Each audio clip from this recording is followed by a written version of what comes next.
Good afternoon. Welcome.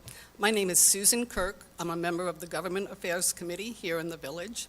And we welcome you today. We're very glad you're here. It's a hot summer day, but it's time for vacations and fun, and you're here for us. Thank you. This is important that we have these meetings to discuss important issues with our congressmen and with our candidates and whoever else may need to be scheduled in. And so we have two separate forums today. Our first is with Congressman Tim Burchett, who is sitting here. And second one from 5 to 6 is candidate Ken Moore. So he'll be starting his at 5 o'clock. So I'd like to also welcome and acknowledge Emily McCall, who is representing Senator Bill Hagerty's office. So thank you for being here, Emily, in our regards to the senator. I'd like to go ahead and make a few important announcements because we tried making them at the end, but you're trying to catch him for a sneak photo or a comment, and so a couple things you need to remember. Keep an eye on the telegram. There's 4 more of these coming up with very important matters. Chet has a town hall meeting on the 25th to discuss the financial matters involving water projects.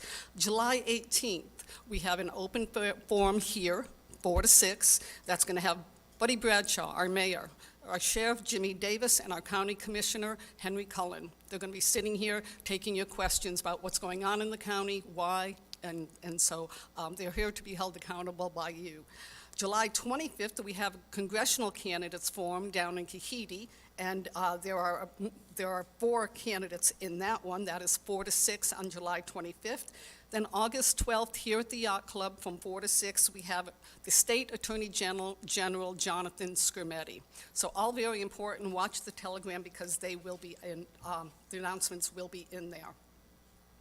So the Government Affairs Committee, who are we? We're a committee of 7 people. Our primary goal is to act as a liaison and advocate for the village and an educator of elected officials and commissions as we are to educate the villagers as well. Also to be a leader in the community activism to help get out the vote. We serve as liaisons to organizations. We engage with officials, bringing Tellico Village issues to them for consideration.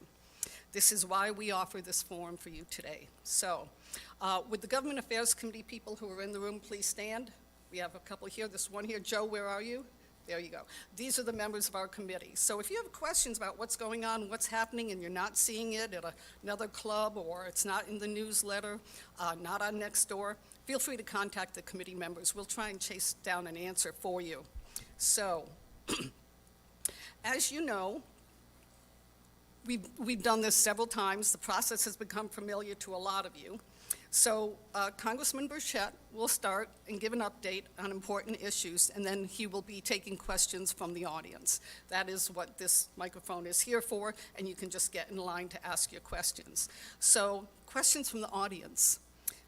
To be fair to everyone asking questions, you'll have 1 minute to formulate a question to avoid monopolizing the microphone. So anyone with a question, please line up at the microphone, state your name in case I need to get back to you. If there's a follow-up answer that he will provide us, they'll provide it to the committee. We will get you that answer back. So it works, but we have to know who you are. So that's why we ask your name. Please be succinct and to the point. If you have multiple questions, you can have multiple questions, but following Robert's Rules of Order, you get to ask a question, then other people do, and then you get to address it again. So just get back in line. That works, and people have done that several times. If you present someone with a document and then stand there asking them a question, to my knowledge, they can do one or the other. And so if you're doing that, it's a good indication you probably need to schedule some time with them or catch them as they leave the room and address it and take it further. But we will take your questions. We want everyone to have a shot at that.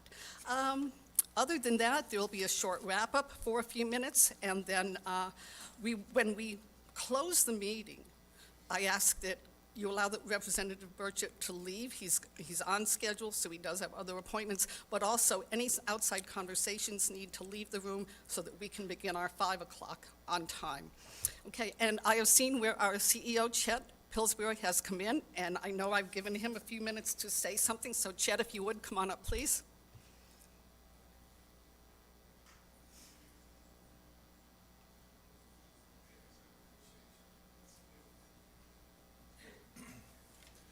really only wanted to reiterate the purpose of these kinds of meetings and having these here at the Yacht Club and on the community is to give everyone in the community the opportunity to hear what these folks have to say and what their positions are, so that you can have a better understanding of what you want to vote for. It is not to say that the POA supports anyone. It is simply to give you that additional chance to talk to people directly, as opposed to hearing it on the news or having to read it. You get to see them live. And I hope you appreciate the time that these folks, not me particularly, but the Government Affairs Committee puts into this to organize this so that you all have that opportunity. And thank you for coming, most of all. Appreciate it. Thank you, Chet. So with that, if anyone wants to be first, we're ready for questions. So, all right. Please state your name and then just go ahead with your question. And we're going to make sure your mic. Yeah, you want to be better up there, or you want me here? The camera's set up to, Oh, okay. to catch you. I was just afraid if they charged the podium, I could hide behind that. So. Go ahead, ma'am. I'm sorry. Please turn on the microphone, that button. It's on. I can. Green. Oh, okay. Green. Okay. I'm Joan Giacino. I am a Loudoun County resident. Some of you may know me, so you know my story.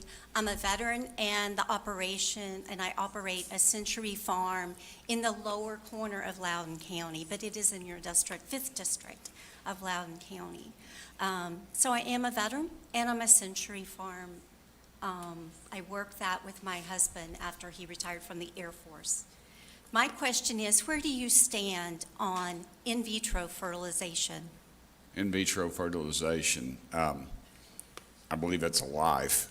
I'm not a scientist, of course, but I believe it is a life, and I believe that once the egg is fertilized, that it is a life, and that's what I believe. Where do you draw that opinion from? Well, science and my religious beliefs. I just, when the Bible talks about God creating life in the womb, I believe that is when it occurs. So you would call that science? Ma'am, if you have another question, At the point we of need the conception, question. yes, ma'am, I would. Okay.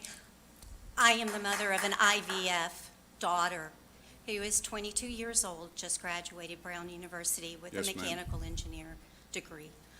Because I served my country, I put family off for a little while, and I depended on IVF. So I do hope you will educate yourself and listen to your constituents when it comes to that particular Yes, subject. ma'am. Well, thank you. Thank you. Hello. And I would love to hear from my constituents on that, because honestly, I'd love to hear it. You're right here, First Amendment, let's go. Yes, sir. Yes, my name's Michael Johnson. My question's in relationship to overall spending, that most people in this room understand, the 3 layers of government and, what their responsibilities are. And we're a constitutionally limited republic. I know you're primarily involved in putting together laws and the power of the purse. Is that correct?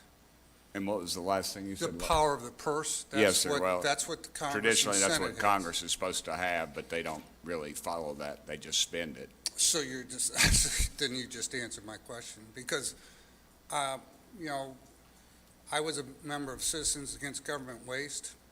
Sure. In other words, Tea Party member, which is now vilified, But the point is, we wake up every morning and there's billions of dollars being spent, and it doesn't tie back to, you wake up one morning and there's $150 billion going to pay student loans.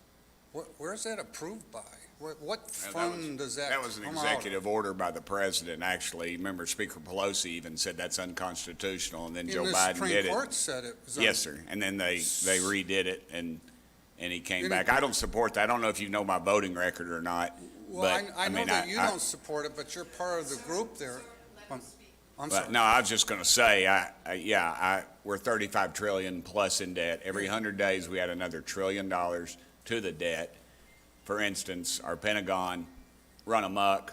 I support our veterans. My daddy fought in the Second World War. My mama flew an airplane during the Second World War. My wife's deceased husband, the father of my child, was a master chief on a Navy sub. I support our military, but our Pentagon has never passed an audit. And how do we punish them? By rewarding them with 25 or 30 billion new dollars. It seems every time we turn around, this latest NDAA that I voted for and supported cut a lot of garbage out, like sex change operations for people in the military. I don't think that's the job of the military or the taxpayers, and things like that. But it also gave some raises, because we've got, as you know, if you were in the military, know that there's military folks that are combat veterans that are having to go on welfare, and they've been doing that since the Vietnam War. And so hopefully we've made some changes there.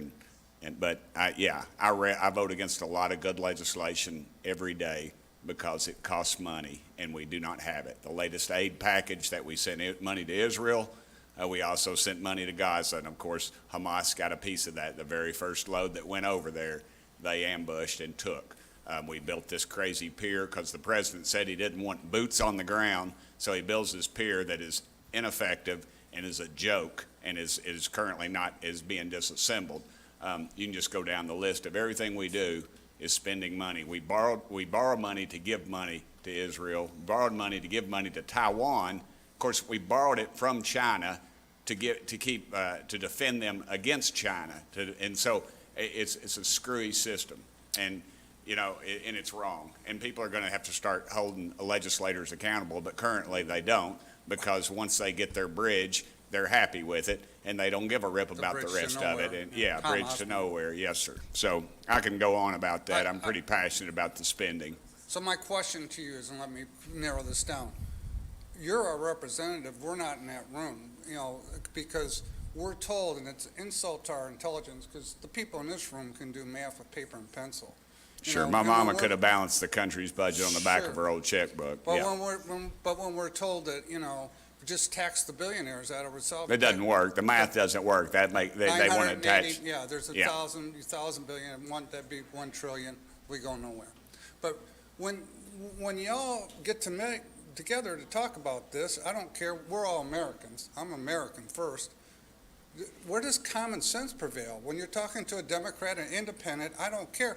You and I, anybody in this room, can't you sit there and go, this is insane? Sir, it's I don't have Congress. kids, It I has don't have nothing to do grandkids. with common sense. It has to do with getting reelected, and that's currently what they do. I make a lot of tough decisions every day about leadership and other things, and thinking that it will cost me my job, but y'all keep sending me back. So I can Yeah. assure you that that's a, So we've got that one voice is what we have then. yes, Okay. sir. Well, listen, I just want to appreciate you, and I agree with you. And Thank you. everybody, We're in a politics. nightmare. It is a We're in a nightmare. nightmare. If we don't get control of the spending, we will be a third world country. It costs the average American right now around $600 more a month, $600 more a month just to survive. In the last 3 years that has happened. I don't have kids, but I'm telling my girlfriend's grandkids, this is what's going to happen to you. Yep. I don't care what you think about politics, anything else. You need to know this. So. Thank you. Please, thank you, sir. Please And it- take any side conversations out of the room. We are being recorded live for future viewing, and all your conversation is overriding discussion in the room. So please it- take outside conversations outside. And if any of y'all don't feel like you get your question asked, just call the office. Sometimes these aren't the best forums for this because people get heated, and I understand. So thank you for being our rep.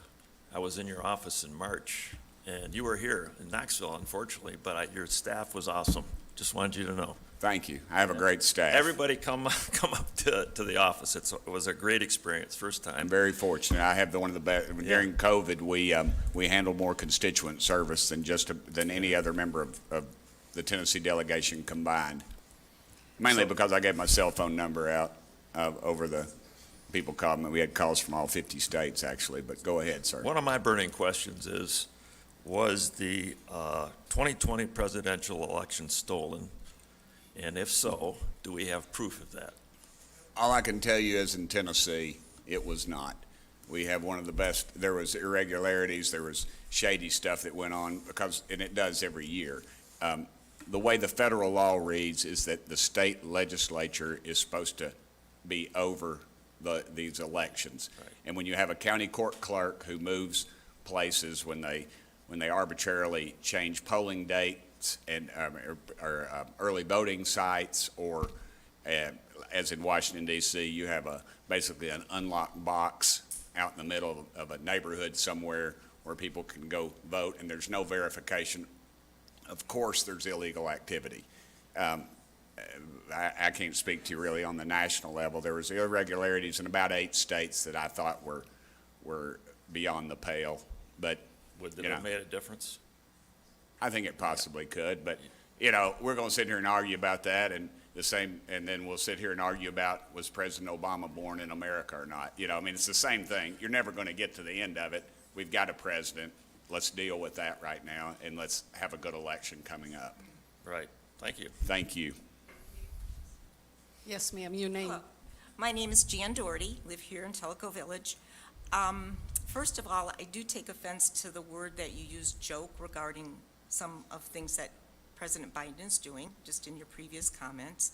About what now, specifically? When he was asking the questions about the spending, you said something about it being a joke in regards to what President Biden was doing, unless I misunderstood that.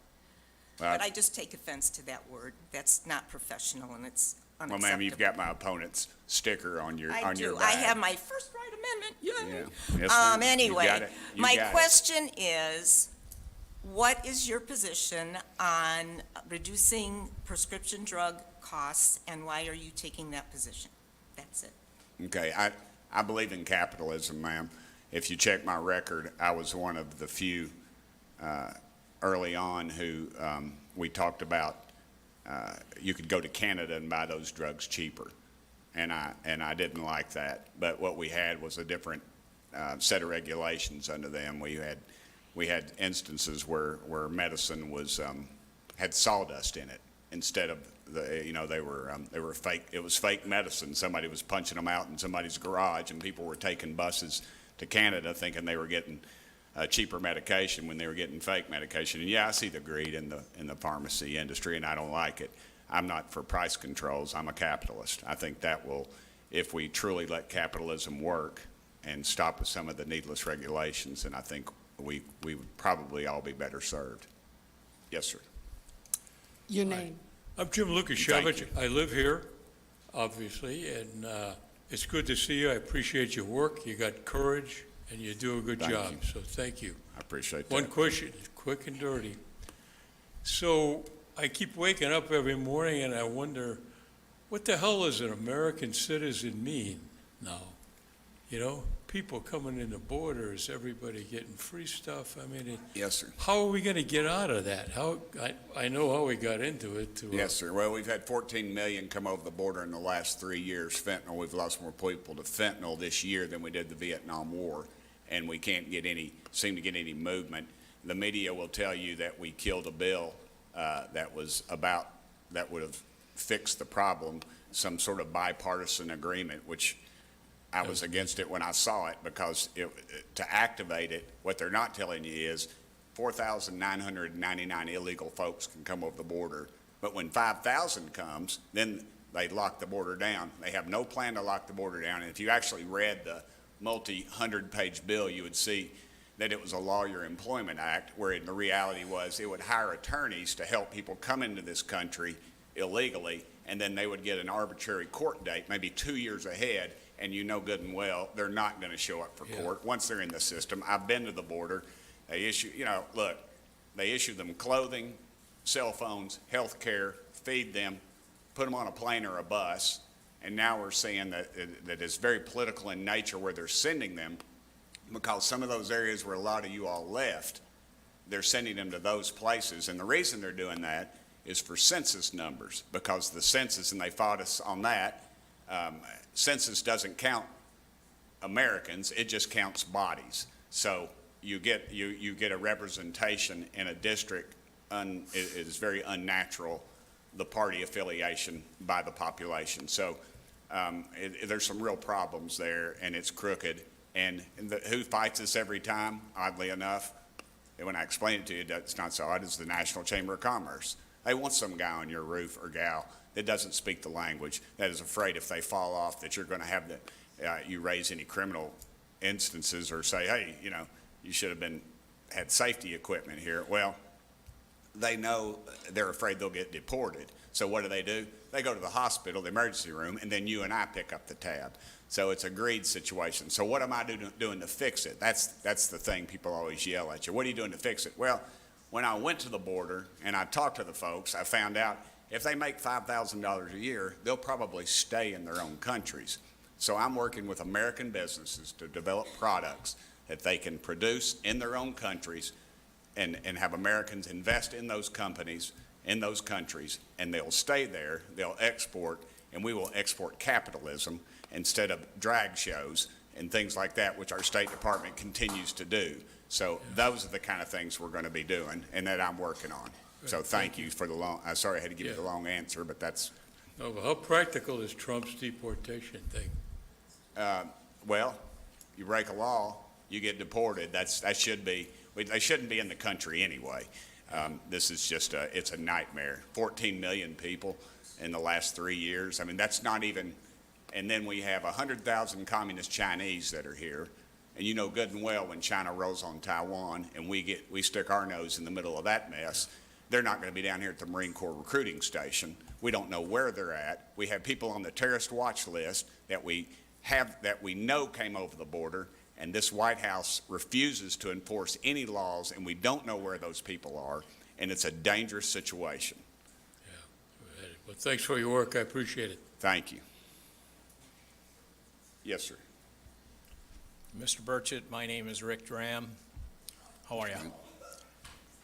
Well, Ma'am, I got a he's fan got a club. First Amendment right too. I got a fan club I can see. What's your favorite ice cream? Now, Susan, don't count that as my real question. So just so there was a great deal of information, particularly about the effectiveness of medications for COVID and the information was suppressed. We know, I mean, scientific papers have been published about ivermectin, hydroxychloroquine, and their effectiveness in treating COVID, yet the information was suppressed by the NIH, Mr. Fauci. Can we expect any prosecutions in the second Trump term during that situation, and can we expect these people to be I wish you people would be Rick, I'll take care of it. Rick, kind. I'll take care of it. Point of order, if there's Thank any you. more coming from that corner, we will have you escorted out of the room. We have never had a Jerry Springer show here, and we're not going to. Things are handled respectfully, and will continue. If you make noise, we've asked you twice to quiet down, take a turn. If you need to be escorted from the room, you will be. Thank you, Rick. Go ahead. Thank you.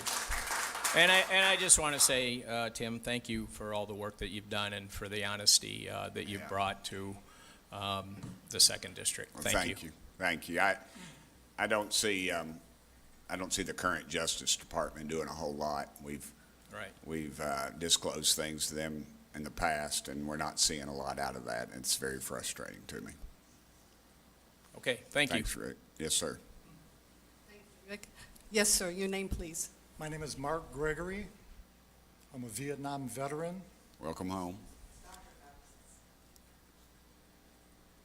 Well, that's kind of you, Mr. Burchett, but according to Donald Trump, myself and all those that sacrificed their lives for this country are suckers and losers. Now, let me get on with my question. As a Vietnam veteran, I took an oath to preserve, protect the Constitution of the United States of America. On September the 11th, this country was attacked by a foreign entity. Handful of people tried to overthrow our government, and attack the very basis that this country was built on. You said September 11th. You mean September January? the 11th. Okay. September the 11th. I'm going to fast forward to January the 6th. Yes, sir. Our government was once again attacked. Our Constitution was attacked by domestic enemies. Donald Trump and those that followed him attacked the very basis of our Constitution. The oath that I took was to protect this country from foreign and domestic Foreign and enemies. domestic. Yes, sir. I consider Donald Trump and all of those that support him as a domestic entity, a domestic threat against this country. Do you condone that kind of action that happened on January 6th? And if you do, what would you have said if the Democrats did the same thing? Of course I don't. I've said publicly. But you support Donald Trump. Are you going to let me finish? So you support that action. Sir, You're not going to let me finish. You want to just go ahead and make your statement, sir. Be respectful of a Vietnam veteran. Sir. I served. Sir. Did you serve this country? sir, allow him to answer your question. You've Go right asked him, ahead. allow him to answer. Yes, Right sir. ahead. Well, on January 6th, if you check any of my messages or anything else, I said the people that crossed those barriers were criminals and they were breaking the law. Sir, I stayed to fight. I was the very last member of the House of Representatives that left the House floor on that day. I made sure we had ladies that needed to get off. We had people in wheelchairs. We had senior citizens. I made sure they got off, and it's been well documented what I've stated. Those people were criminals. Once they crossed those barriers, they broke the law. And I do not think. Why do you support the criminal that orchestrated the Oh, coup? tell me, it was not You a know coup, what? sir. This is going nowhere, sir. You're part of that coup. Thank you. Sir, do you think a guy in horns is?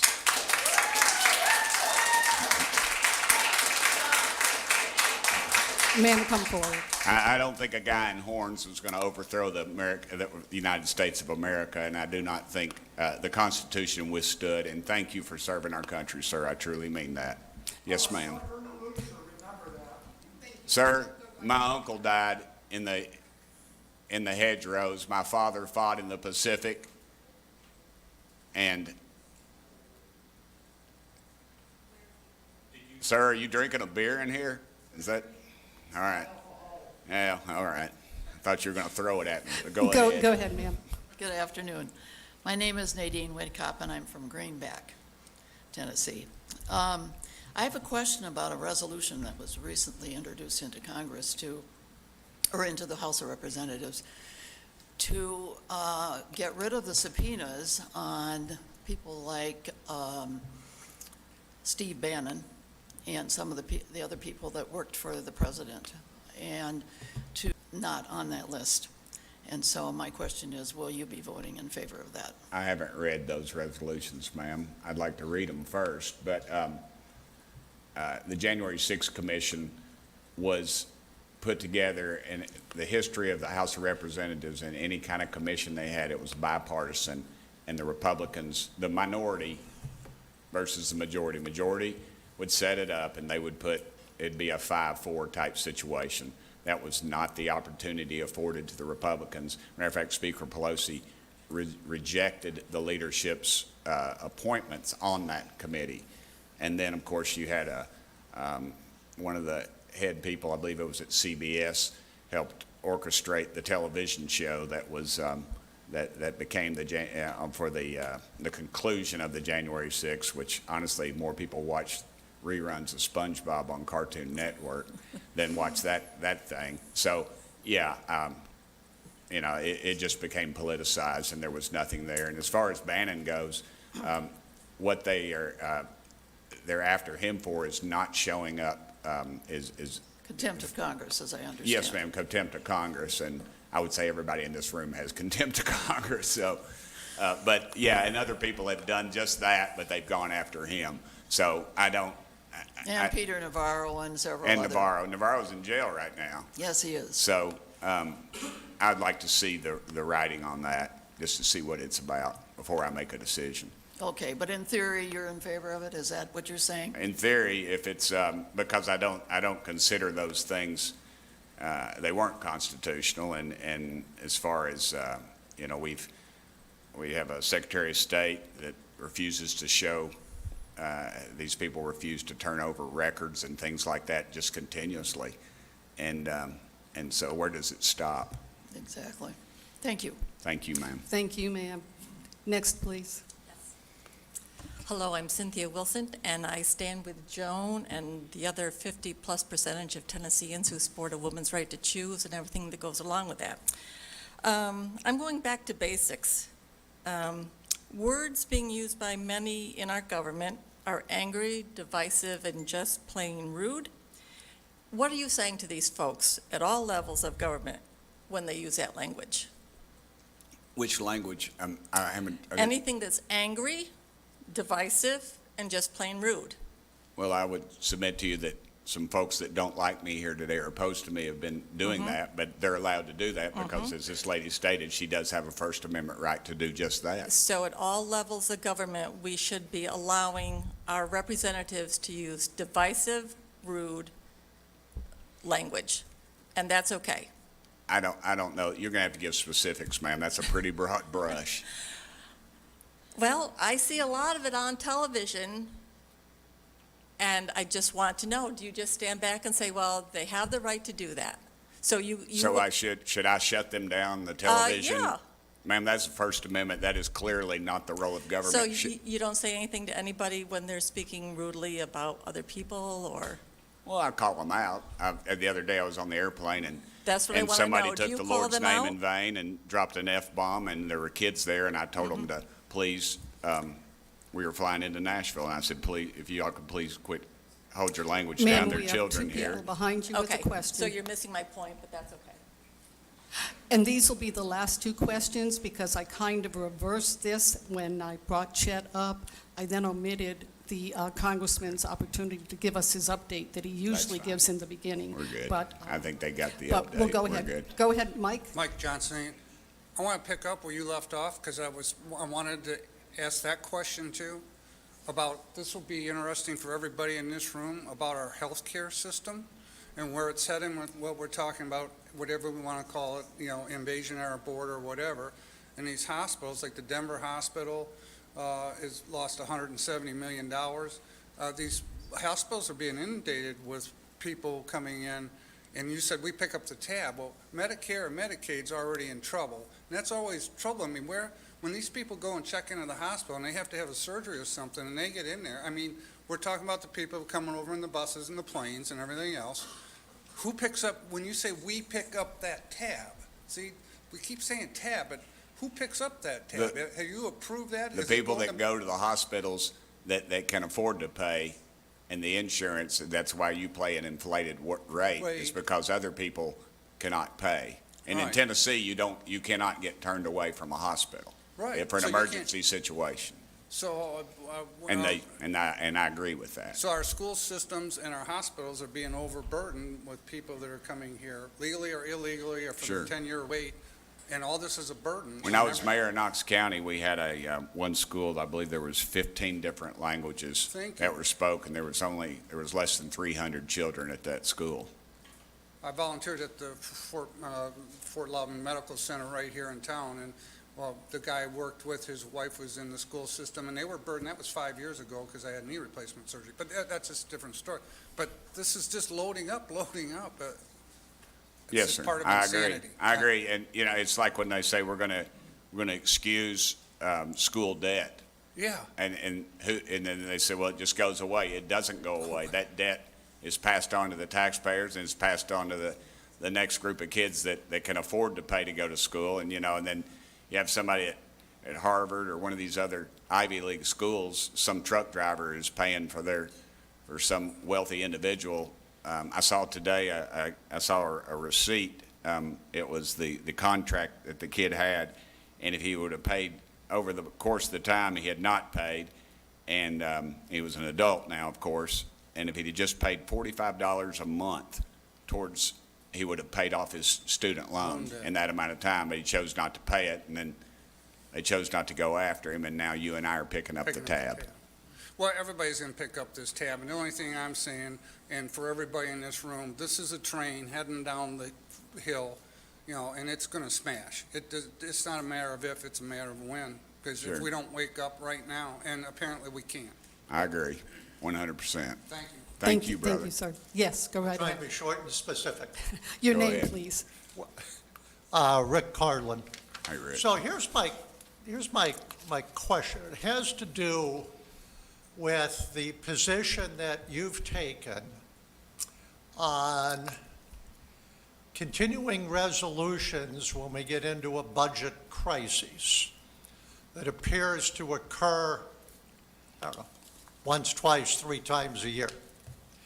You've taken the position, as I understand it, that if we don't have the money to run the government, shut it down, and that's it. My view of that decision is that when you take that hard a decision, you've closed the door to any negotiations with other parties to figure what's the best way to go forward, how do we proceed, which expenses do we really need to cover, is this an opportunity to maybe cut some expenses? But your hardline decision is shut the government down. I've just closed my door to any conversation on the issue. Your thoughts on that? No, sir, that's incorrect. A continued resolution, really, I think we're just not doing our duty. We're constitutionally required to do really one thing in Congress, and that's to pass a budget. In 30 years, we have not passed a budget. And a continued resolution, all it does is continue funding at the same levels, the same bad programs. And you talk about negotiations. When the Republicans are in charge, you know, we don't negotiate. When we've got a firm majority, there's really no negotiation. Same with the Democrats. Speaker Pelosi never asked us for anything, and she didn't have to because she had the majority, and that's what you do. The power of the gavel rules, and that's what really it's all about. And as far as a continued resolution goes, it is very poor policy, because everybody in here has probably been part of a business, a church, or this organization itself. They have a budget and they have to follow it, and we never do that. And all we do is kick the can down the road and borrow money, and that's why inflation is out of control, and that's why the American dollar is diluted. That's why the average American family is paying $600 more a month just to survive. And so it just keeps going on down. And I would love to sit in a room and negotiate, but in 6 years, or almost 6 years of being in Congress, there's never really any negotiation. There's about a half a dozen old guys sitting in a room that decide for the rest of us, and then they pass it out, and then we vote on it. The theory that what we've been taught in school is currently a myth. All right, I mean, would you give those same words back to your Speaker of the House, Mike Johnson? I give it to it just about every week, sir, and that's why I usually am in the doghouse, because I call it out, because both parties are guilty of it. Look, to be a chairman of a committee, do you know what it takes to be a chairman of a committee? I'm asking you. This is a trick question. To be a chairman of a committee, both parties, they issue you a bill and tell you how much money you need to raise. Members have literally written a personal check to their party, and they have been made chairman of those committees. If Peyton Manning was, if Congress was the NFL, Peyton Manning would still be waiting to get in, because it's not put the best player in. That's why you have people that can't walk down the hall without somebody holding their arm. That's why you have people like that are chairing these committees, and you see them on the television, and you're wondering, how can that person be in charge? Because they raise the money, and that's all they care about. They don't care about you. That's a myth. They don't care about me. All they care about is power and staying in power. And that's why, and both parties are that way. How can you change that? Well, I would hope that you all would hold folks accountable by their votes, instead of, these 2,000-page bills that say, that have these glorious titles, and then when you read them, there's, say for instance, the transportation bill. Do you know how much the transportation bill dealt with tradition? And I'll throw the internet in there. I'll throw that in there. You know how much it dealt with? Multi-billion-dollar package. How much it dealt with traditionally transportation? Well, I mean, 15%. 85% of it was all this other stuff, taking care of all this garbage that we don't need, that's not in the Constitution. That's the problem. And because we get our bridge to nowhere, we get our dock taken care of, or our dam project, or we get this road project, That's all they do. Look, they read down and they say, oh, that's my district. I'm stopping there. And there's 1,000 more pages of garbage. And that's the problem. And that's why they don't want to negotiate with people like me. That's why they don't want to have a budget. They don't want to pass a budget because you know what? They have to vote on each individual item, and they'd have to get up and say, this is my project. This is why it's needed. The first one I voted on, there were 3 different research projects on lobsters. And guess what? Every one of them was in somebody in leadership, different person in leadership's district. And I said, you want to study lobsters, go down to the Red Lobster. It's $12.95 right now. And they, of course, they didn't like that, but because I called out their little thing. I mean, but you multiply that 100,000 more times, and that's the problem we have, sir. So we need. It seems insurmountable. Well, it is, but you know, you got to keep fighting. So. Thank you, sir. Thank you, sir. We have these last 2 questions. We Yes, are ma'am. running out of time, so please be succinct in your questions. Thank you for Yes, coming ma'am. today. I understand you are against gun legislation, gun control.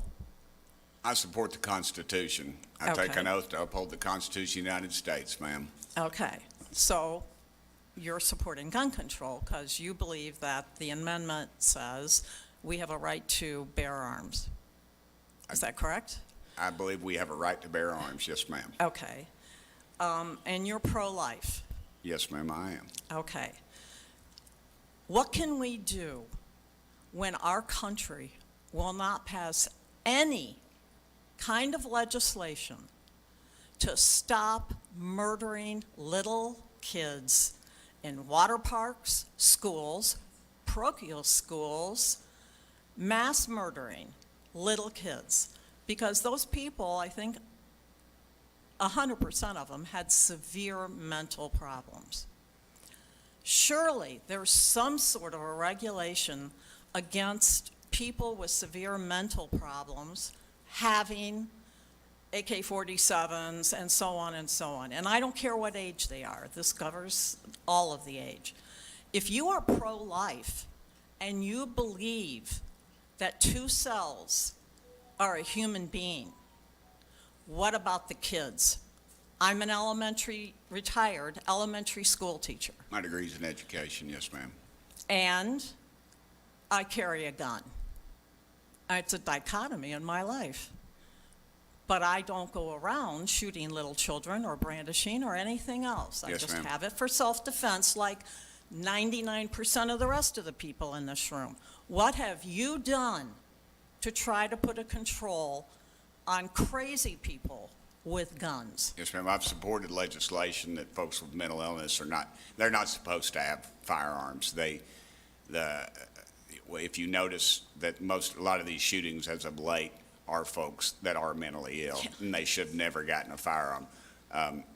The girl over in Nashville who's all kinds of mental problems, her parents should have been aware that she was spending. She borrowed the money from them or something. I don't know. They still won't release the manifesto, which to me is a question in itself. But the reality is that mentally ill folks are not supposed to have. It is against the law for mentally ill people. But again, you're not seeing a lot of registered gun owners doing this kind of activity. It is criminals, and the laws they're not. It's like these gun-free zones. They're going to walk right through there. The only people that are going to obey those are the law-abiding citizens, not the criminals. So I've said many times, I think it's a societal problem. We've got a real problem. There's a shakeup in the home. We've got mentally ill folks. These kids are getting a lot of suggestions right off this right here. And at what point do we say as a country that mentally ill people, when I am aware that my son is writing essays on how he's going to kill people, and I give him a gun for Christmas, should they go to jail? Should that parent go to jail? Yes, ma'am. Okay. Do we have Ma'am, that legislation anywhere? Have you proposed that? Ma'am, It's actually. you have asked your question. It actually is. He's answered it. As you saw, the latest. That other guy stood up here for 20 We- minutes. we I'm are sorry, running I'd like out to of hear what he time. has to say.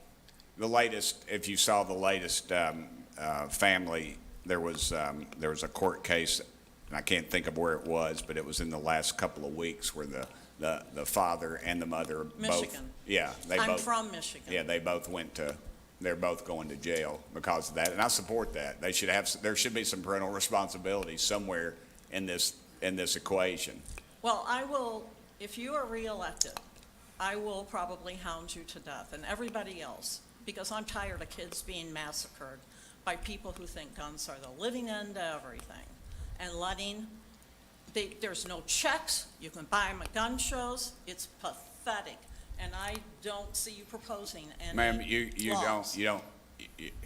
if you buy from a registered gun owner, you have to go through, there's a certain steps you do go through, so. You can buy them in a parking lot anytime Well, you ma'am, want. with the computer now and with the 3D printing, that's a whole new aspect of it. Well, How are you gonna stop People that are that? enabling the mentally challenged people, they're the ones that should be going to jail. I'll agree with that. I hope you think about that. Start something. Margaret, please turn off the mic. It is 4:45. The Wait a minute, this Congressman one, let me get this one lady back here. She's, has a 4:45 out time, hard time limit.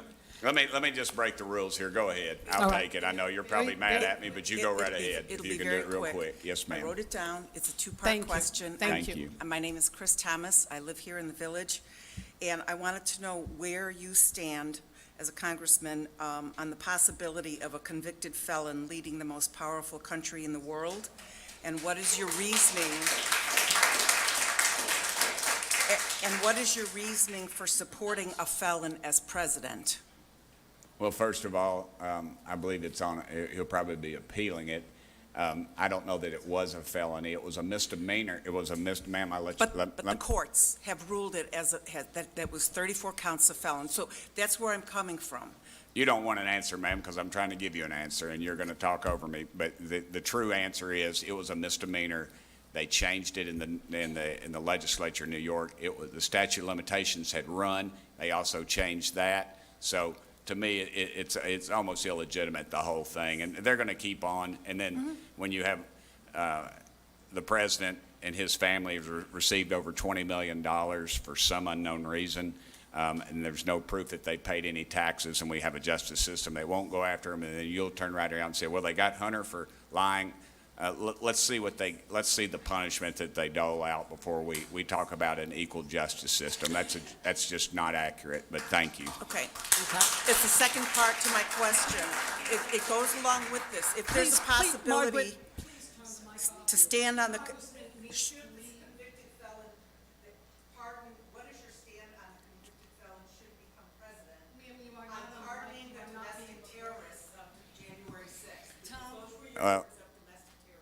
In my opinion, the current president is committed several felonies, and our Justice Department refuses to punish him. So let's address both those in a two-party system. Thank you.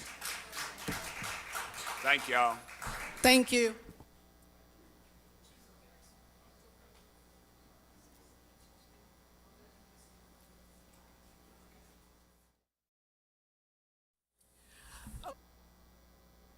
That concludes the forum part for Congressman Burchett.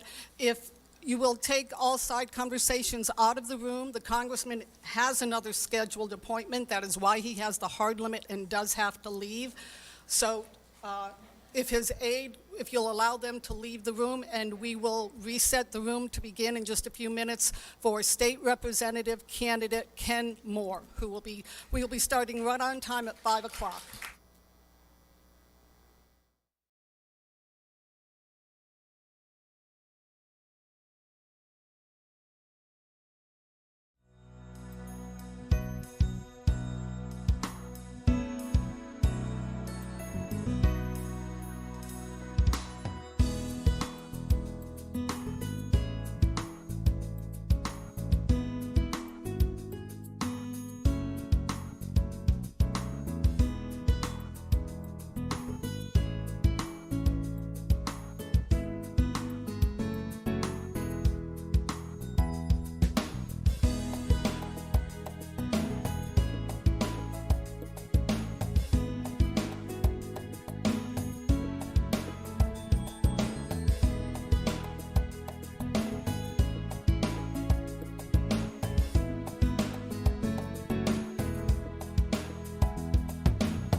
Welcome back, everybody. Again, my name is Susan Kirk, and this is the Governmental Affairs, the second section of our forum tonight. And this is for State Representative of District 21, which is Loudoun County and part of Monroe. And this is the Democrat candidate for the position, and that is on the August 1st primary ballot. So I'd like to introduce to you Kenneth Moore, the candidate, and he's going to do a brief introduction, and then we will be able to take questions from the floor. Ken?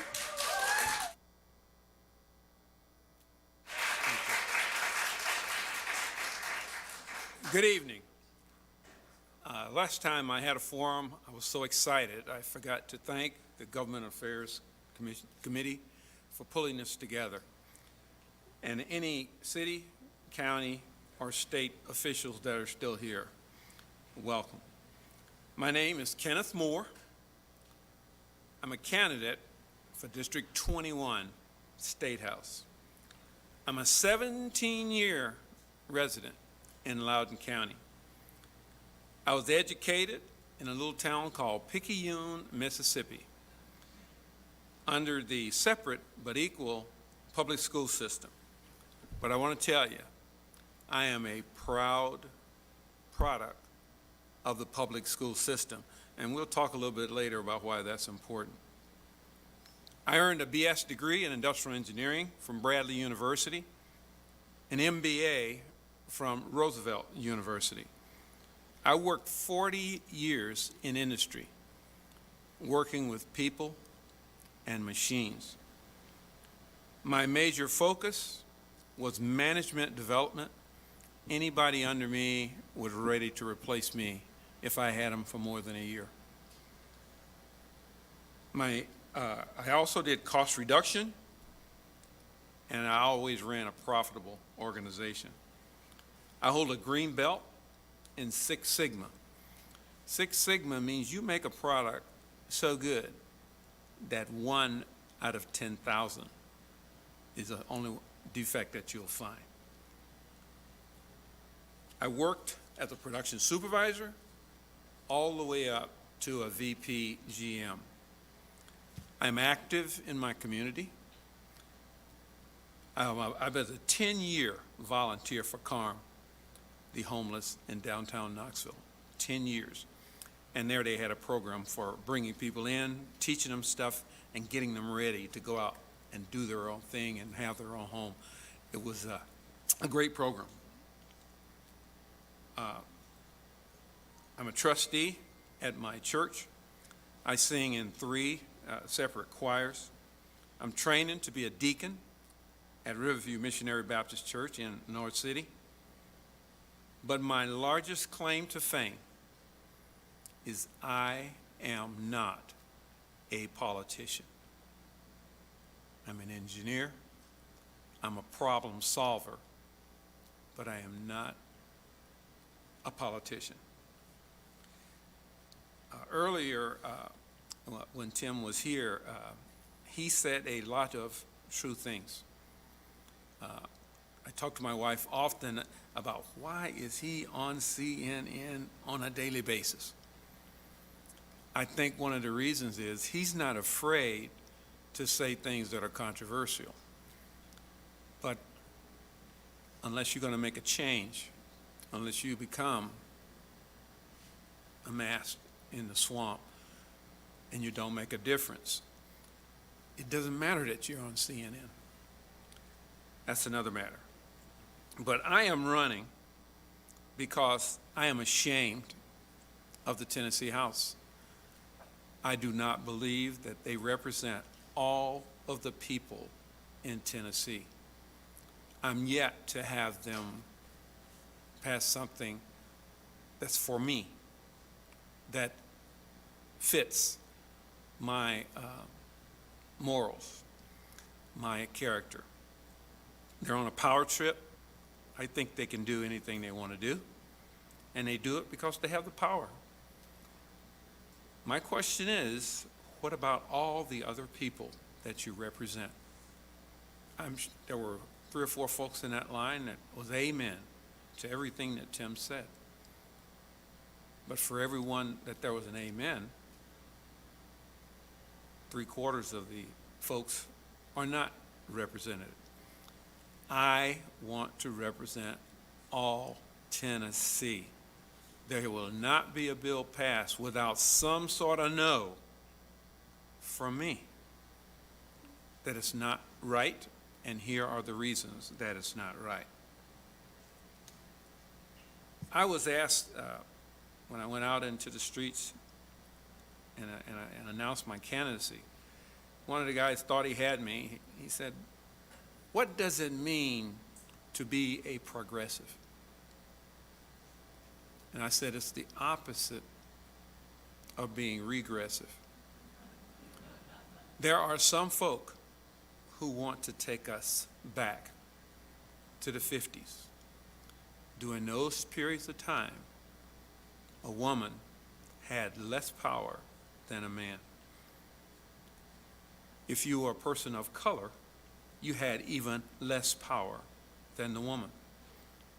I don't want to go back to the 1950s, and I can give you a lot of reasons why I don't.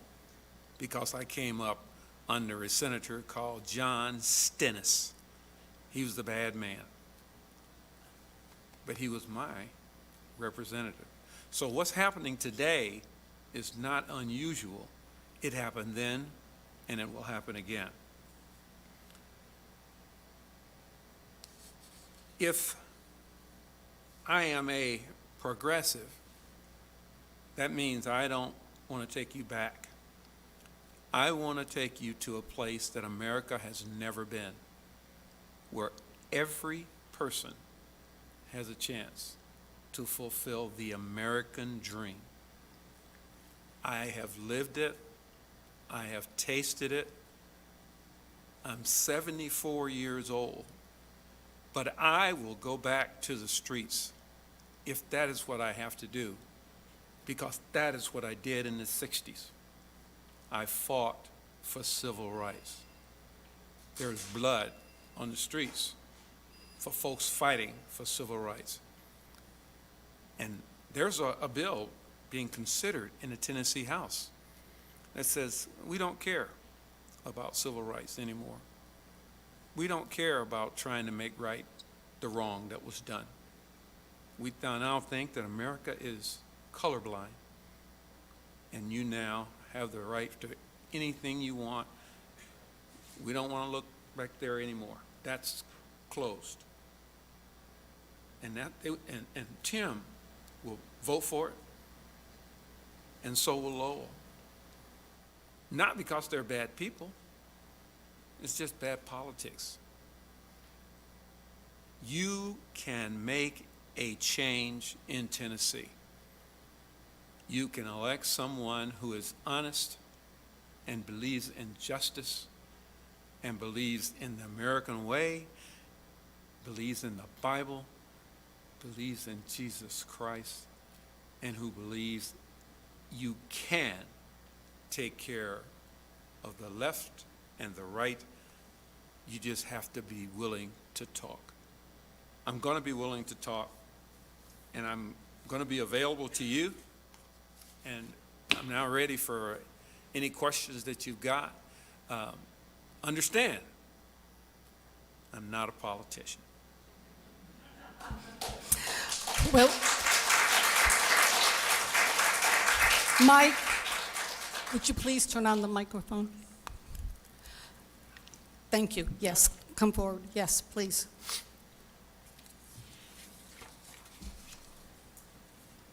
All right, well, let me start off with a hot button one, gun control.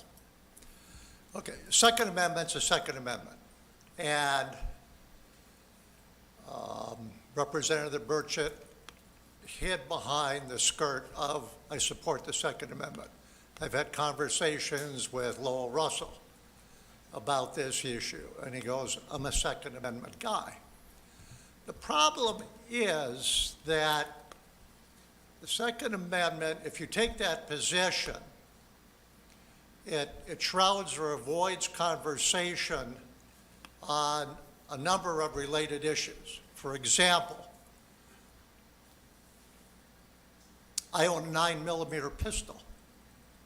I've got a 15-round magazine with it, standard.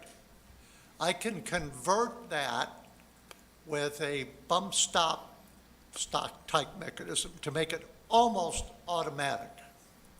So how would you navigate the waters and the legislature to acknowledge gun ownership as a constitutional right, but at the same time to restrict or outlaw these obvious roundabouts, whatever the word is, that have nothing to do with general sport shooting or with deer hunting or pheasant hunting?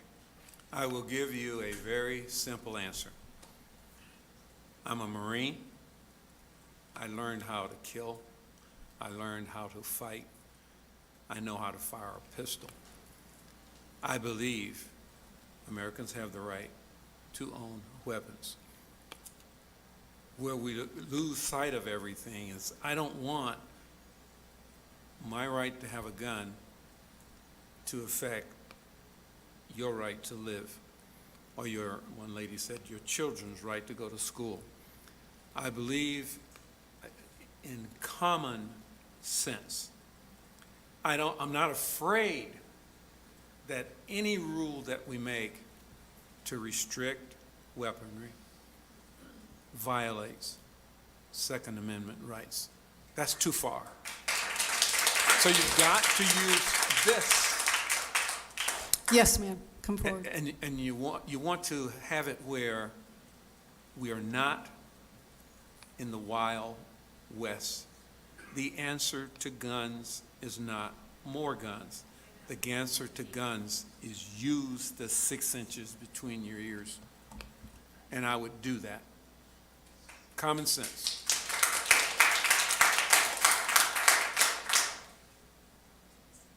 Joan back. Any new faces? As a Christian, Ken, could you tell the audience how you would talk to me, someone who may actually interpret the Bible differently from you, because this is one huge world. I've been around it. I've lived in other countries. Because we're fellow veterans, we understand that. Thank you for your service. As yours. So as a Christian, because I salute you for that,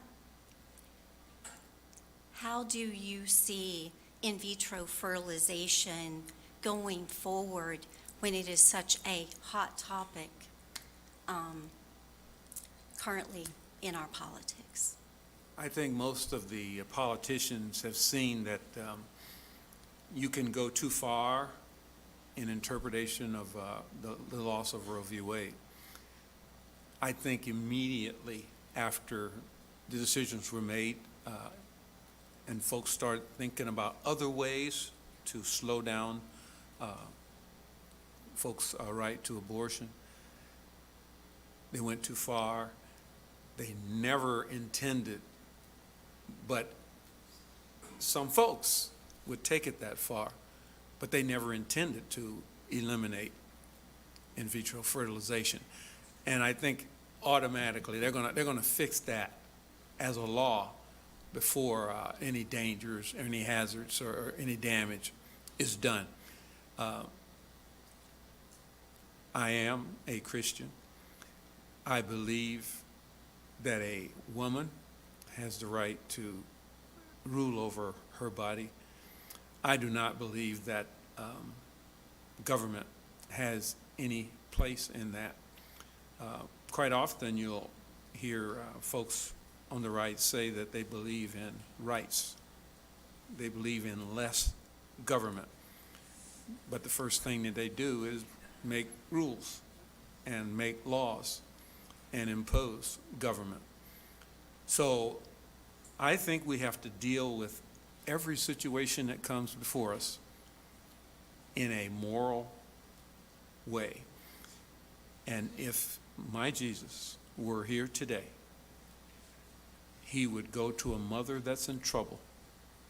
He would wrap his arms around her and say, "Go and sin no more." He hates sin, but he loves sinners. That's my position.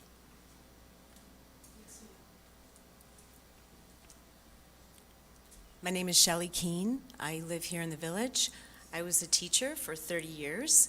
I completely support public education, and vouchers have been in the news lately. I wonder what's your stance on the vouchers? Thank you. Well, I told you earlier that we would talk a little bit more about my education. The school that I went to in an elementary school in Picayune was not maybe 4 times bigger than the Dunbar School over in Lenoir City. We didn't have much. We didn't have a great structure. We barely had heat in the wintertime. We had rusty pipes. But we had one thing that was most important. We had teachers who cared for us and loved us. Public education is critical. I believe in it. I think that the voucher system was devised ultimately to destroy the public school system. So anything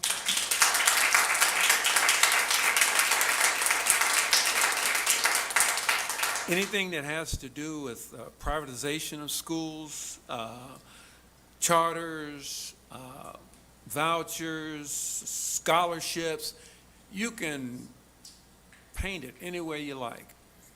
But there's somebody planning and scheming someplace. And sometimes they'll talk about, oh, we want to start doing a charter school system. They didn't tell you that they already done hired the teachers. They are ahead of us. They are ahead of it.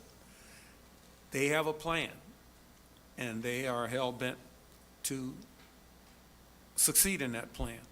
And unfortunately, there are politicians in Tennessee who have bought it hook, line, and sinker. I'm not saying that anybody's getting any money on the side, but the ideology is being pushed from folks way below the folks that are saying things at the mic.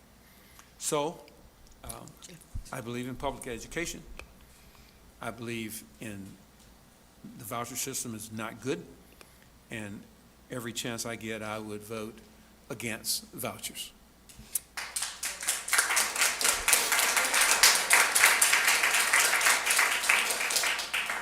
Hi, Mike Paulson. Not simple question, but a succinct question. Do you agree with the administration's current immigration policy? And if you don't, how would you change it? I told you I was a problem solver.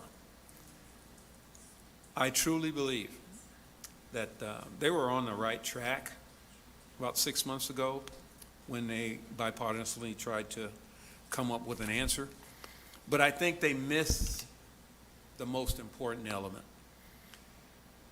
If you're going to solve the immigration crisis here in this country, you have to first think of the immigrants as people. If you start with that premise, all of the rules that you make along the way, if you think of someone as a human, do you separate moms and kids? No.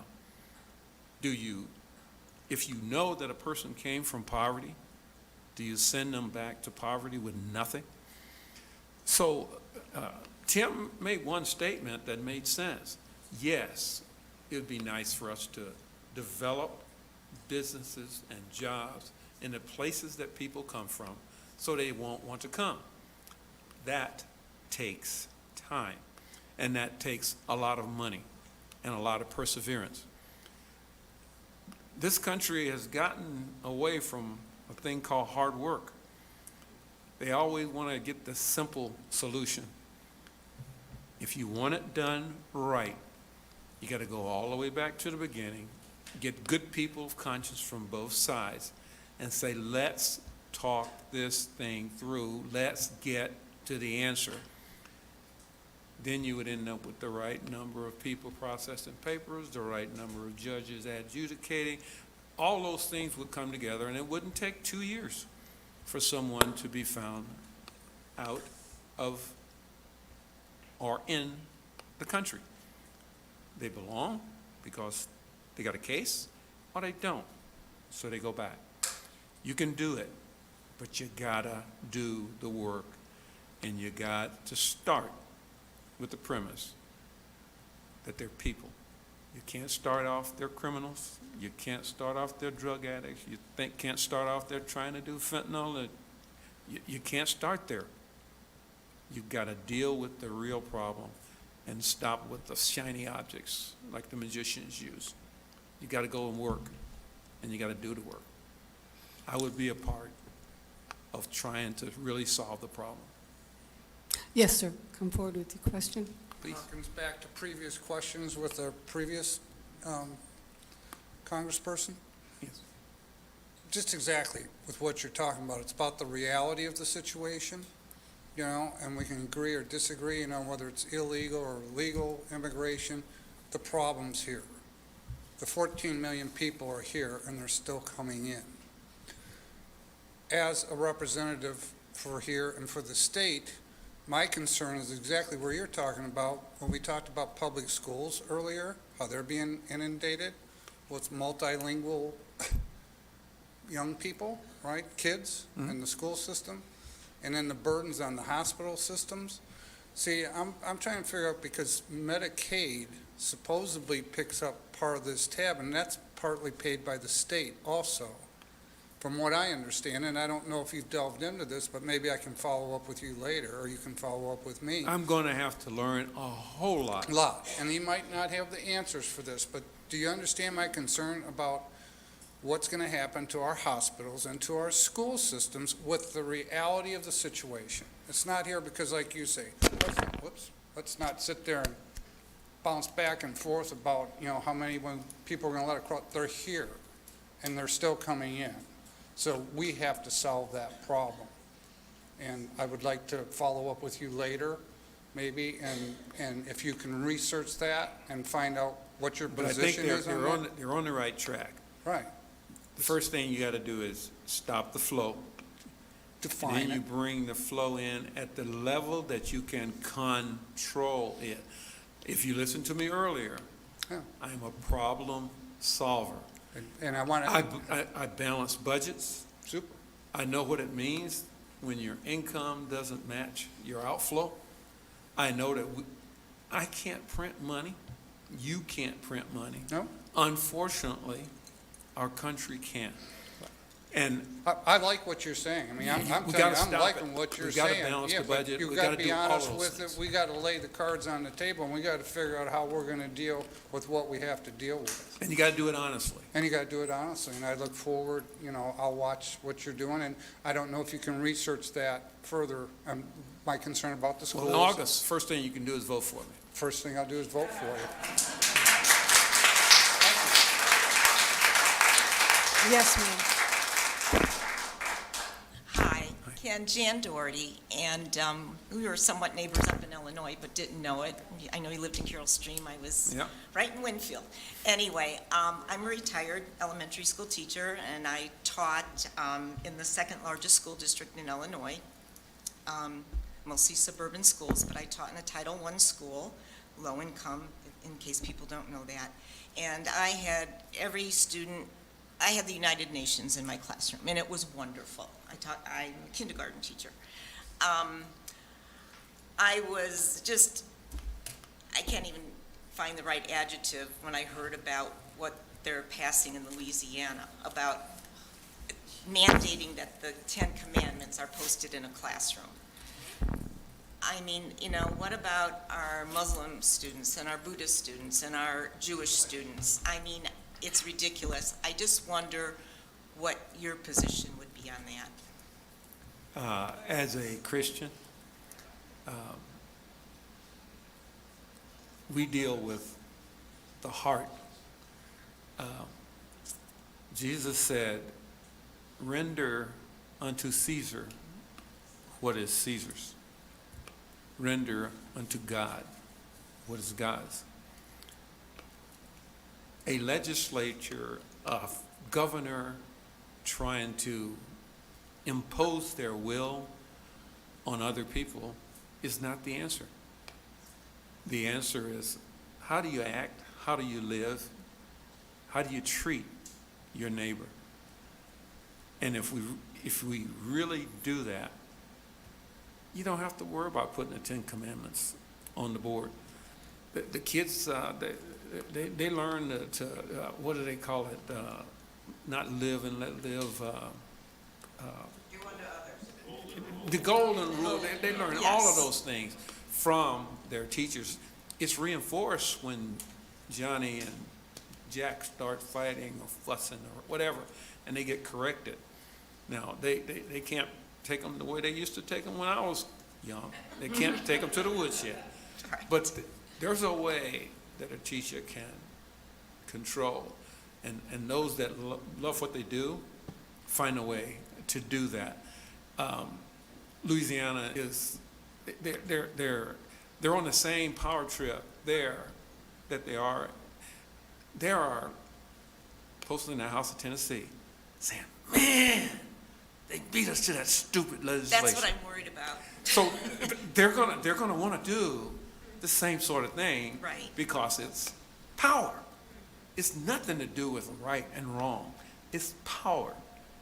And there's also this little thing called separation of church and state, and I don't know That's where a that got detail. lost in the Yeah. shuffle. Anyway, And well, I believe in the separation of church and state. I know that God will prevail eventually. It ain't going to be because of any legislature. yeah. Thank you so much, sir.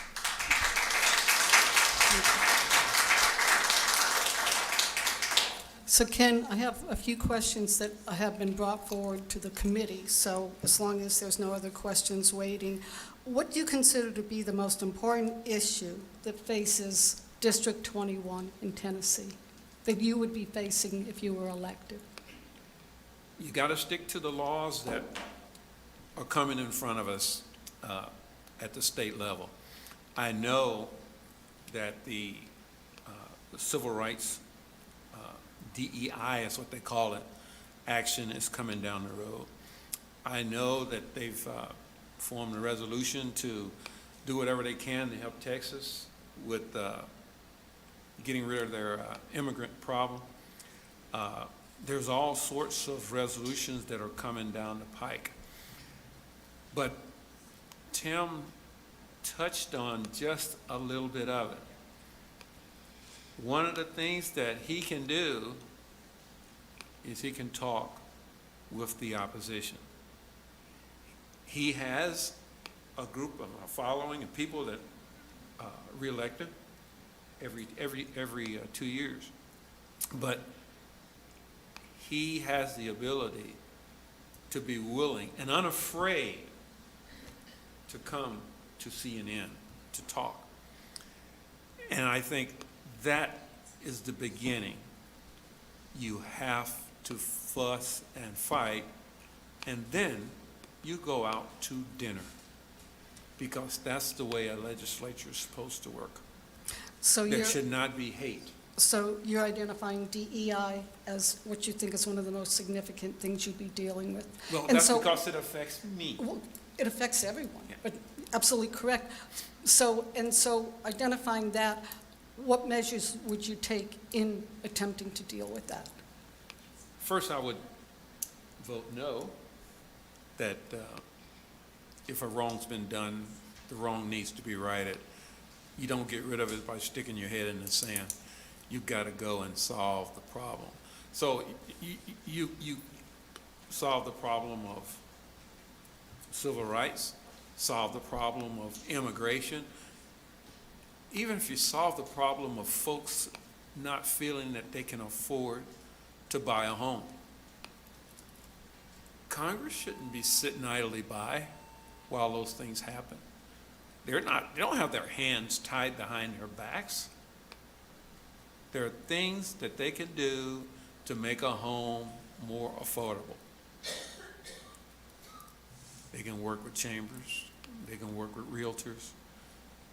But we talked earlier, it requires work if you're going to change something. So And every issue, you've got to be willing to work on it. you already addressed immigration. Have you given any thought as to which committees you'd like to sit on if elected? Criminal justice, medical, highway transportation, education? I wouldn't care if the chair gave me the hardest problem that they had to solve. Don't give me a cherry position. Okay, Put me on the hardest, okay. and I'm willing to work. And have you been following the school issue in the county before the county commissioners? And what is your position on the school issue, the tax increase, the changes that will bring to the county? I'm outside looking in, but the first thing that you need is honesty. Where do you really want to go? There's a group that wants the counties to be in charge. And in order for the counties to be in charge, certain things will happen in those schools that they build. Certain people want Lenore City to be in charge and have more power. So get all of that junk out of the way. Get rid of the money issue with the land that was bought. Get all that junk out of the way. And let's sit down and talk about what do we want, what do we need, and what's the best way to get it. So I'm not standing here saying that it should be county schools. I'm not sitting here saying it should be city schools. I'm saying if you need a school, build a school. If you need the school, build a school. Now, let's agree on where it should be and how many kids and those type of things. You touched on a really good issue in regard to the cities in control, the counties in control. There was an issue before the Assembly this past session. When the Economic Development Agency, otherwise known as the EDA, in our county, works with Lenore City to approve a development that's going to bring in a big box store or so many jobs or whatever, and it's called a pilot program, payment in lieu of taxes. And so when that happens, many times the county has nothing to say about it. They can't vote on it. The EDA gets in there, the city gets in there, they make their deal, it's done, and the county's left out. So there was an issue before the Assembly this past session in which the counties were trying to say, if it affects us, we should have a voice. If that comes back and you're sitting listening to this, what would your stand on that issue be? Weren't you listening to me? Well, You got to be willing to talk about issues and bring everybody to the table. And you don't push them out because you have the power to do it. It's dirty and ugly, but you need to, that laundry needs to be aired. And you need to honestly deal with it. Okay, thank you. Yes, sir. My name's Jim Wilson. My question for you is, what are your thoughts on term limits and age, maximum age levels, both for our elected officials at all levels and Supreme Court judges? It's amazing. Prior to my running, I had folks talking to me about term limits.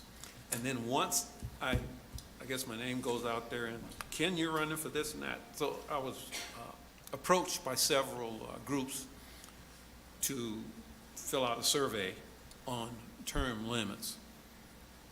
Not being an expert on term limits, you come back to your common sense. When I was in my 40s, 60 was old. when I was in my 50s, 70 was old.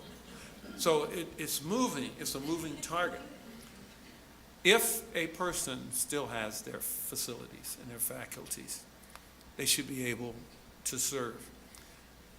Once you set that limit, throw out a number, 35.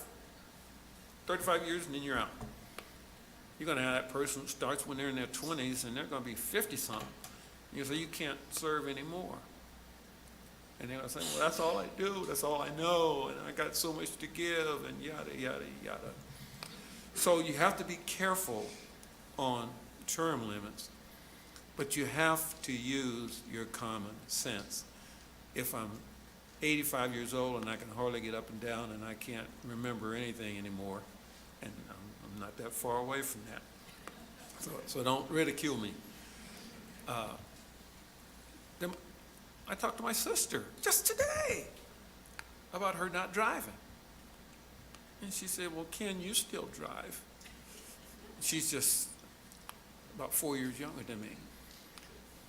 I said, but you're in bad health. Blah, blah, blah, blah, blah. So we were talking about real issues, and there's a difference between me driving and her driving.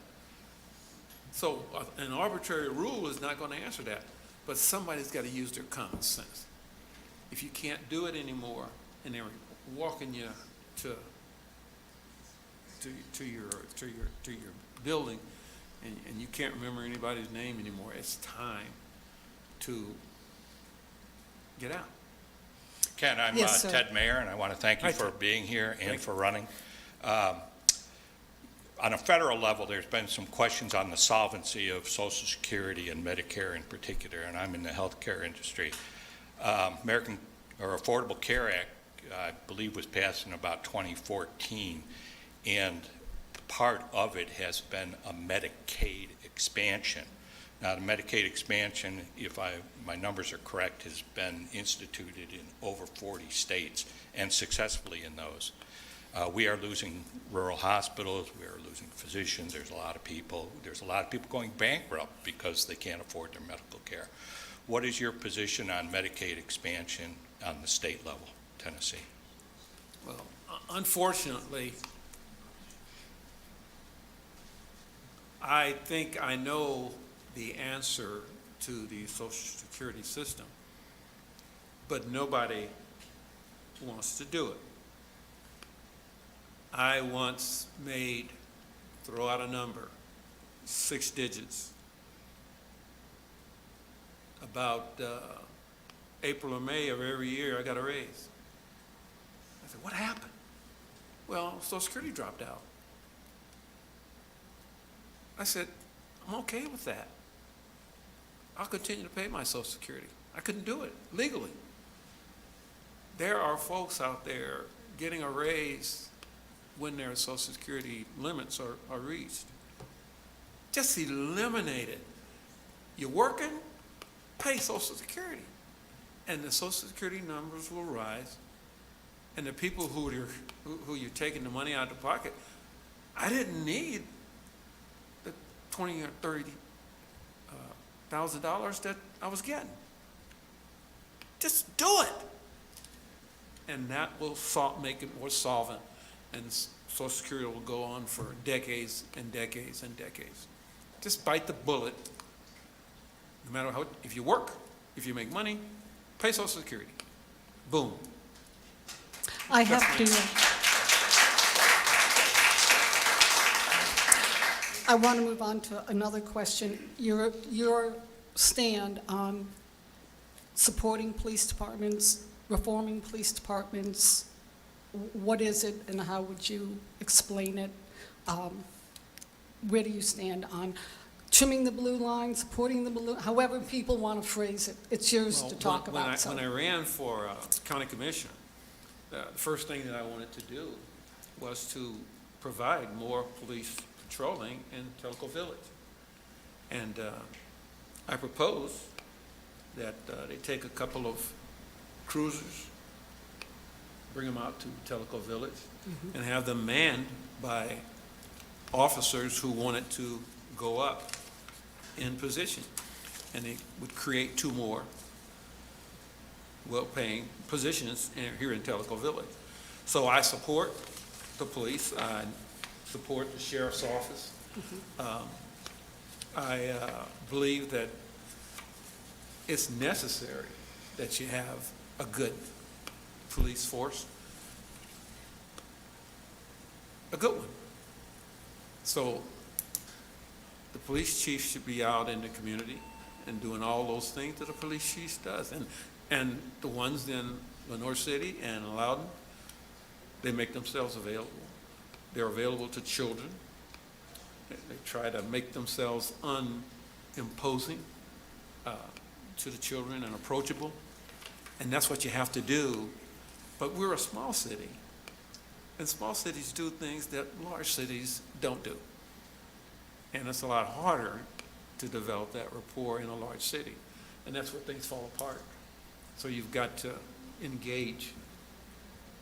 And the more you get engaged, the more people are a part of the police department. There's no difference between a policeman and a fireman. Have you been a part of the Sheriff's Citizens Academy? Have you taken that? No, I have not. Okay. And that's one thing that does. It brings someone into the program and takes them through each section of the department, the courts, the jail, the shooting range, the cybersecurity, the K-9s and so forth. But they're forming that relationship, and that's what I'm hearing you saying. Is that correct? Okay. What do you think are the reasons that are bringing people here? All the new residents, all the new growth, what do you think are the reasons they're coming for? They're coming for our Tennessee culture? Are they coming just for the lower taxes? Do you have a theory that you feel on that? It ain't a they. It's a me. My wife and I made a decision to come to Tennessee. We came because of no taxes. We came because of the weather. We came because the winters ain't terrible, and the summers are tolerable. We came because folks in Tennessee tend to be generally friendly. It's only in the last 4 years things got a little dicey, but it's not to say it can't be undone. You come here for life. Even though I laugh and say we came here to die, we want to live out our lives. They used to say that about Florida too. Yeah. So Tennessee is a good place, but if it is a good place, what are the things that make it great? Do you want to jeopardize that because you want to win? And you want to stomp, and you want to trample. I can tell you anecdotally that my son and his wife lived in Texas. Right after Roe v. Wade was knocked down, Texas started to make some crazy laws. My son's wife is very, very active in women's rights. She chose to leave Texas because of the laws that they were making. I don't want that to happen to Tennessee. You get crazy enough, folks will leave. So we have to remain calm and reasonable and use our common sense. Tennessee is a great place. I'll agree with that. The economy is such a major concern, inflation and so forth. What ideas do you have that should be looked at to begin to address some of the solutions that need to be found? What would you try to bring forward to have that discussion with others? We talk about things coming from the top down. We're talking about laws and rules that you make at the top that you can sort of control the people. I believe that things, if you really want them to be effective, come from the bottom up. If local chambers of commerce were to get together and say, let's take a look at our grocery store prices in the last 2 years. Where are they going? And why? Is there anything we can do? So when you talk to a grocer, and say, well, I raised the price because everybody else did. I raised the price because of COVID. I raised the price because whatever the reason. You start challenging it at the local level. So I say our chambers need to do some work to help control inflation, because you've got local folks who are charging, and I'll challenge them if they want to ask me a question about, I just raised your rates. Why'd you do that? And usually if you fight hard enough, they'll say, well, we've got a customer relations program that we can get you in that'll save you 15%. But you've got to fight for it. So we, as individuals, need to fight more. And the folks who work for us, and the Chamber of Commerce works for us, need to do it as well and start challenging. Why'd you raise the price? Prove it. Well, to the point of the chamber working for us, the chamber had a lot to do with lobbying against the counties having any say about the pilot deals. And so sometimes you wonder about the agenda of the chamber. So I see your point directly, absolutely. The legislature is very proud. They'll let you know we have the best reserves. You know, they put so much money away into reserves and for rainy days and so forth. So we are secure. We're ranked one of the highest in the country as economic stability. Do you feel that more should be done with those tax dollars in regard to, for instance, they gave 2 or 3 periods of time where there was no tax on groceries? Do you think that should be looked at in consideration of funding reserves or whatever? What are the type things you want to try and look at to lessen the burden on everybody, the everyday person? I don't have an opinion on that one particular item, but I would It say has come up a any lot, place- that's why I use that Any one. place that you can help ease the burden on the taxpayers, you're doing a good thing. Any move that you make is good. Okay. So if it's good, I'd be for it, and I would do whatever I could to help it. Okay. Here's another one that has come up in the past as well. What is your position on whether or not Tennessee should legalize medicinal marijuana? You talked to me 40 years ago, you'd have got a different answer.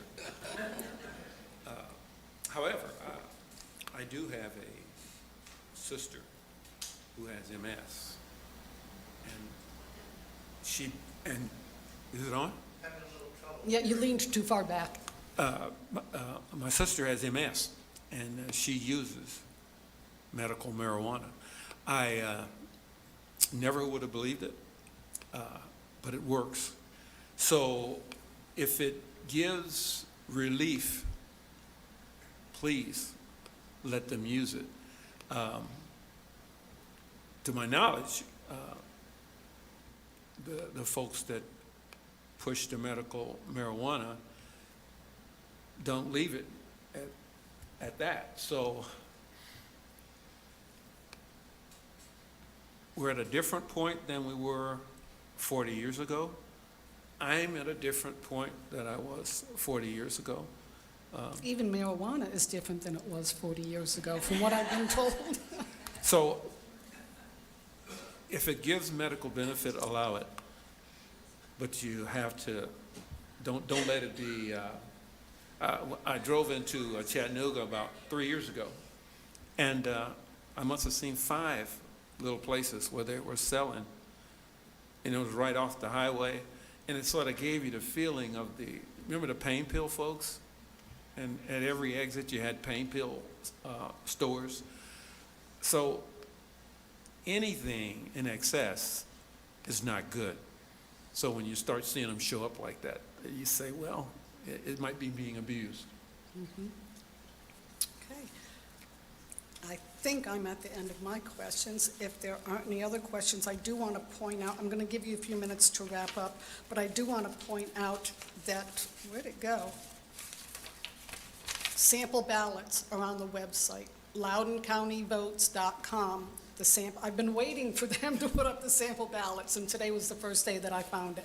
So, and this will be coming out. I'll make sure it's in the Telegram. We'll try and get it on Nextdoor and on different Facebook and so forth. But and there are some in November. There are some constitutional amendments. I do not have the details on that yet. They will be coming out, but that will be on the November ballot. So just heads up, because we're going to have a chance to vote on some constitutional amendments. So. And I think we only do that every 2 years, which is new to me in Tennessee. Florida wasn't that way. So let me bring up a few other points about voting. We are about 6 weeks away from voting. Early voting starts on, let me get this right, early voting begins July 12th through the 27th.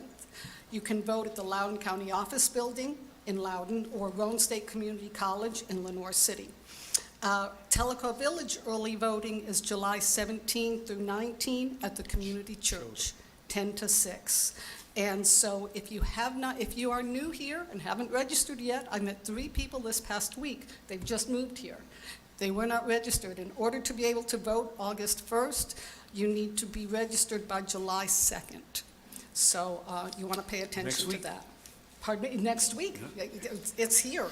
So. So those are the only special things I wanted to say about the election. I'm going to give you a few minutes to wrap up, and then we're finished. Well, I get a chance to thank you 2 times because I missed you the first time. Thank the Government Affairs Committee for putting this together. I really am just learning a lot about politics. We're getting our campaign rolling.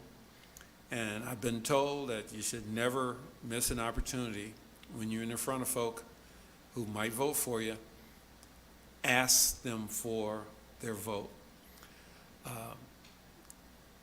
I'm not good at begging, but in order to run a campaign, you need money. And not only do I want you to vote for me, but I'd love for you to support me. I want nothing but the best for Tennessee. And I will give Tennessee my best. Thank you.